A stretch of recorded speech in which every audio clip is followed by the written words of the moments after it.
6 weeks after Deborah Zwaszka Blansfield had the lower half of her left leg amputated, she received some news from the nursing home where she was recovering. Her insurance would no longer pay, and it was time to move on. The home wanted to release her to a homeless shelter or pay for a week in a motel. "That is not safe for me," said Ms. Zwaszka Blansfield, 59, who cannot walk and had hoped to stay in the home, north of Sacramento, until she could do more things for herself like getting up. If she fell. Her experience is becoming increasingly common among the 1.4 million nursing home residents across the country. Discharges and evictions have been the top-ranking category of grievances brought to state long-term care ombudsman programs, the ombudsman agencies say. While nursing homes can discharge residents for a limited set of reasons, legal advocates say that home operators sometimes interpret those reasons in unjustified ways. Often, it's because the residents' more lucrative Medicare coverage is ending, which is what Ms. Zwaszka Blansfield said happened in her case. Many of the residents, unaware of their rights, leave without a challenge the nursing homes. They know the system and they really game it to where they maximize their advantage, said Tony Chicotel, a lawyer at California Advocates for Nursing Home Reform, a nonprofit group.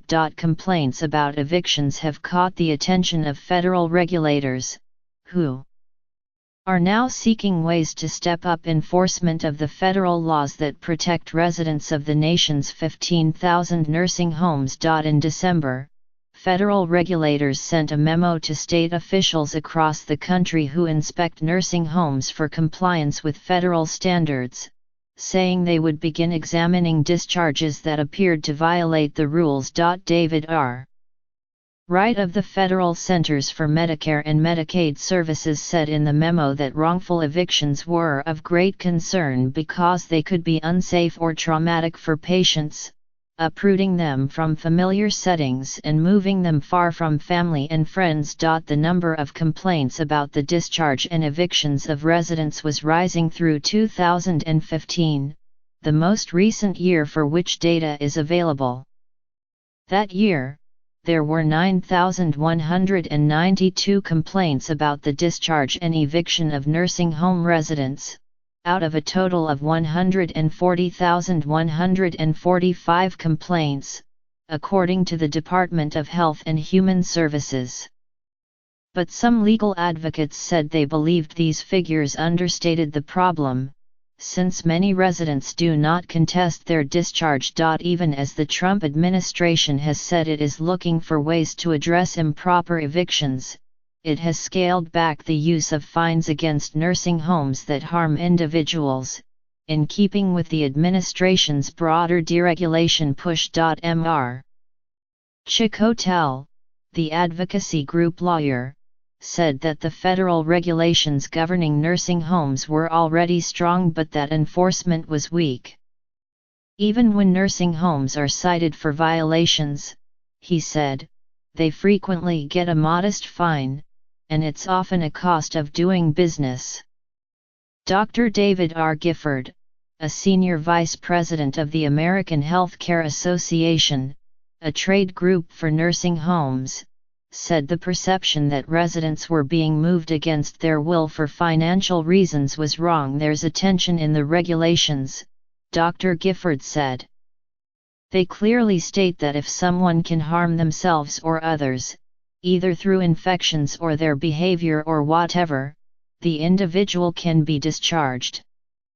But the regulations also clearly say that the goal is to not discharge people, and they have a right to stay there and receive care. Bill Wilson, a lawyer representing the nursing home where Ms. Zwaszka Blansfield was a resident, said he could not comment on the specifics of her discharge because of privacy laws. But he said that patients cannot be discharged without a physician's order and that the facility complied with all regulations.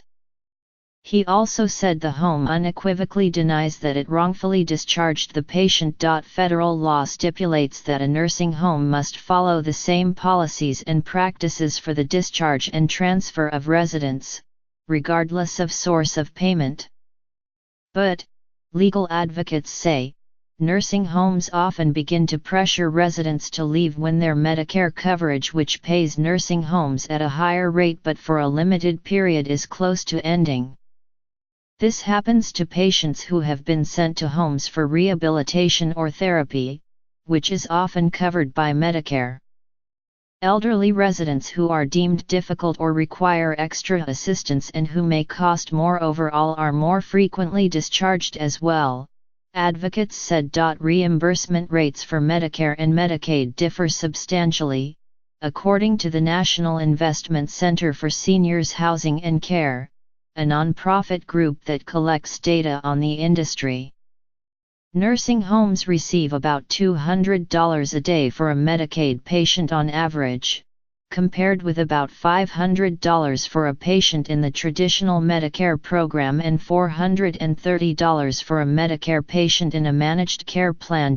Alan Shern, a 58-year-old resident with multiple sclerosis at a nursing home in Stockton, California, said he believed the facility was trying to discharge him because his Medicare coverage was ending. While his wife was at work in late December, Mr. Shern fell out of his bed. An ambulance took him to a hospital, which released him to the nursing home for physical therapy. But then in early January, the nurses could not wake him.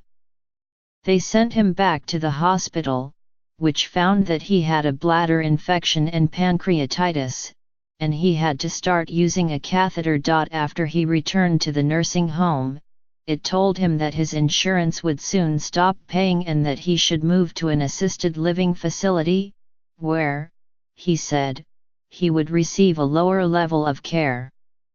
But Mr. Shern, who can no longer stand or walk, said he needs the kind of help he is receiving now. They are running a business, Mr. Shern said.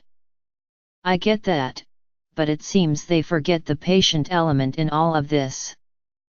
Mr. Shern is appealing his discharge.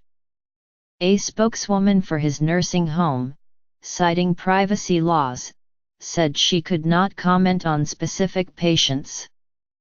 But she also said the decision to involuntarily discharge any resident would only be done in compliance with all applicable rules and regulations. Patty Duquette, the long-term care ombudsman in Texas, said that disputes over whether a particular nursing home can meet a patient's needs are common. That, she said, is often a gray area. A nursing home may be justified in saying it cannot care for patients who cannot breathe on their own. But, Ms. Duquette said, it would not be justified in discharging patients because they refused to take medications or because they filed complaints with state officials. Even when residents win an appeal of an eviction, they have no guarantee they will be welcomed back. That was the case with Gloria Single, an 82-year-old with Alzheimer's who often became agitated, according to her legal complaint. After being discharged from the California nursing home where she lived with her husband, Ms. Single won an appeal. But the nursing home would not accept her. They don't take you back and there are no consequences, said Kelly Bagby, a lawyer at the AARP Foundation who is representing Ms. Single. Susan Rogers, the ombudsman who assisted Ms. Zwaszka Blansfield, said she was incredulous when she learned Ms. Zwaszka Blansfield's nursing home suggested discharging her to a homeless shelter, which she said was not open during the day. Where is she going to get home health services? Ms. Rogers asked. In a park. That crisis has been averted. After Ms. Rogers petitioned on Ms. Zwaszka Blansfield's behalf, she said the nursing home found her an independent living arrangement nearby. If she had not intervened, Ms. Rogers said, Ms. Zwaszka Blansfield, who lives on roughly $800 a month, might have been homeless.